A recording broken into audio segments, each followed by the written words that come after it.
How you speak, people see. Mali na. Sila magsasabi ha. Nakakanan Diyos yan. In fact, kung nagpapatuloy ka sa kabutihan, kahit ano gawin sa iyong masama o mali, nagpapatuloy ka pa rin sa Panginoon, balang araw, matatakot siya sa iyo. Alam niyo kung bakit?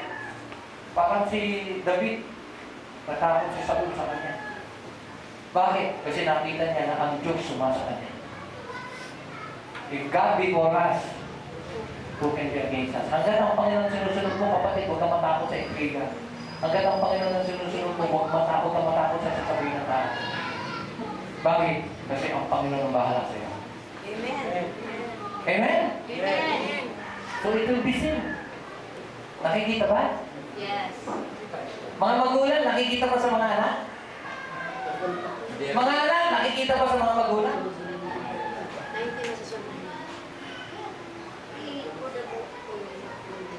Hello? So Christ prayed for our love. Kaya pinano yan.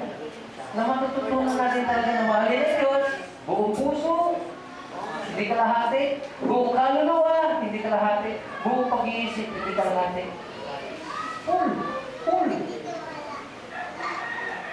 Walang reservation. And love one another as we love ourselves. As God has loved us. This is the very reason why He prayed for our charity. Because those who have been saved have been set free.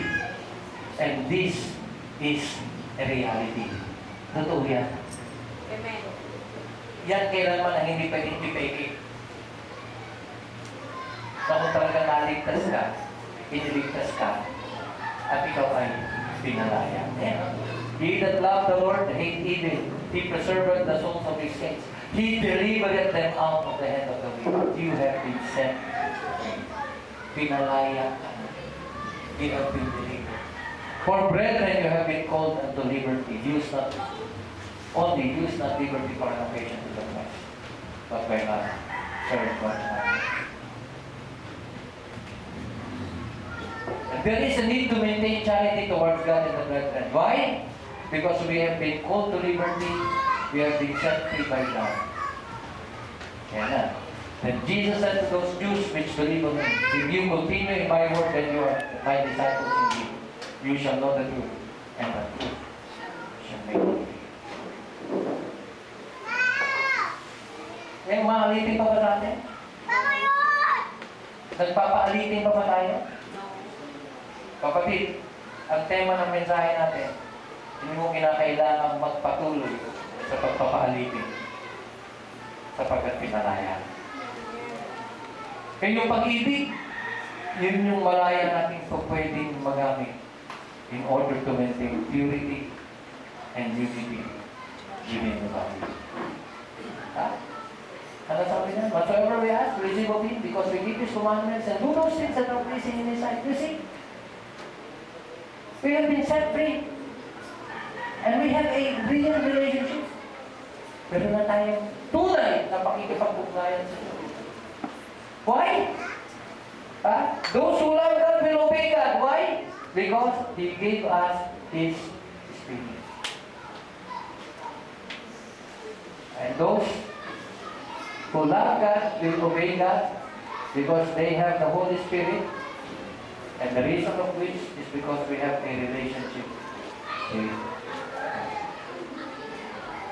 Ang ano ba talaga ng Diyos? O baka ibang anak ka? Kung tunay na ang Panginoon ang ating Ama, siya ang ating susundin. Amen? Magpapasakot tayo sa Kanya. Ang sagot lang natin sa bawat sasabihin niya, Opo, Ama, susunod po ako. Amen? Amen. Kaya minsan, kahit lumuluha pa tayo, pag may sinasabi ang Panginoon, kahit lumuluha pa tayo, isa lang sasabihin natin sa Panginoon, Opo, Ama, susunod po ako. Di ba ang panalangin natin? Ano na namin? Salamat Panginoon sa napakagandang halimbawa iniwan sa amin. na nung ikaw ay nagpasakop sa Ama at ibinigay ang inyong sarili bilang pagsunod sa kanyang layunin. Pinakadakilang halimbawa ng tunay na pag-ibig, sapagkat hindi lamang kami ang inyong inibig, kundi maging ang inyong Ama, Panginoon, ay inibig niyo ng lubos. Sapagkat nagawa niyong isuko ang inyong sariling buhay para sundin ang kanyang layunin. Tulungan niyo po, Panginoon, kami na kami naman ang mga iniligtas niyo. Tulungan niyo po na maging totoo sa amin ang 2 Corinthians chapter 5, na hindi na kami mamumuhay para sa aming mga sarili, kundi para sa Kanya na nagbigay at nagbuwis sa Kanyang buhay para sa amin. Tulungan niyo po na tunay na mamuhay kami sa pag-ibig. Pag-ibig sa inyo, pag-ibig sa kapwa, sapagkat ito ang katuparan ng lahat ng Panginoon. Salamat sa pagpapaalala ninyo. Salamat, Panginoon, sa pagpapaunawa sa amin. Salamat at naliwanagan kami sa mga katotohanan nito. Tulungan niyo po kami na sa biyaya niyo, masunod namin ang ipinag-utos niyo. Sa pangalan ni Jesus.